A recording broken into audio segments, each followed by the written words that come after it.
আসলে ইসমাইল কাহা দেখো, সময় কিন্তু চলে যেতেছে, আমরা আসলে থাকতাম না, চলে যেতে হইব। এই যে একটু আগে নামাজ পড়ে এখন আইলাম, আইয়া তো বই রইলাম, সময় তো কাজে লাগাইতে পারলাম না, কথা বুঝিনি। আবার নামাজের সময় হয়ে যাবো গা। হ্যাঁ, এখন তো আসরের টাইম হয়ে যাইতেছে। ওই যে আজান দিয়ে লাইছে, আজান দিয়ে লাইছে, ঠিক আছে এখন জায়গা মসজিদে বইতে গেলাম রে। দাঁড়া, আর আমার বন্ধু বান্ধব আছে, তারা লই হলি মসজিদ কেডা? হ্যাঁ, আছে, আর বন্ধু বান্ধব আছে, চল। কেডা তারা কইবেন? হ্যাঁ, তাহলে ঠিক আছে, তারা লইল না, একবার লইল। হ্যাঁ, আসলে আসসালামু আলাইকুম। আর কি আসেননি ভালো আপনারা?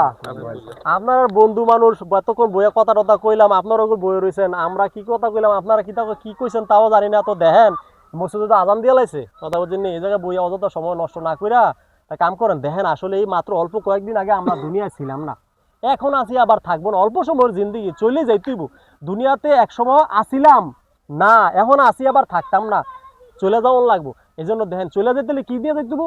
ইমান আর আমল নিয়ে যেতে হবো। আর ইমান আমল কবরে গিয়ে পাওয়া যেত না, ইমান আমল কোনো পাওয়া যেত? দুনিয়া থেকে কামাই করতে হবো নি, দুনিয়া থেকে কামাই করতে হবো ভাই। এই জন্য এই ইমান আমল যদি শিখতে চান, আল্লাহর হুকুম আগে মানতে হইব। মাইনা ইমাম সাহেবের কাছে যাইবেন, হুজুর আমি তো এটা বুঝি না, কিমনে কি করতে হবো না করতে হবো, তারা থেকে ইনশাল্লাহ বুঝবেন।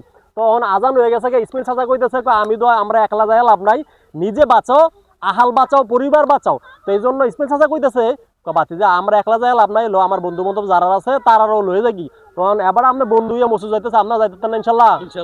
হ্যাঁ যাবেন তো? চলো চলেন চলেন, আল্লাহ আল্লাহ আল্লাহ আল্লাহ কবুল করুক সবার, চলো চলো চলেন, আল্লাহ কবুল করুক। আসলে এইভাবে শুনলে সবাই আমরা কথা বলছি মসজিদ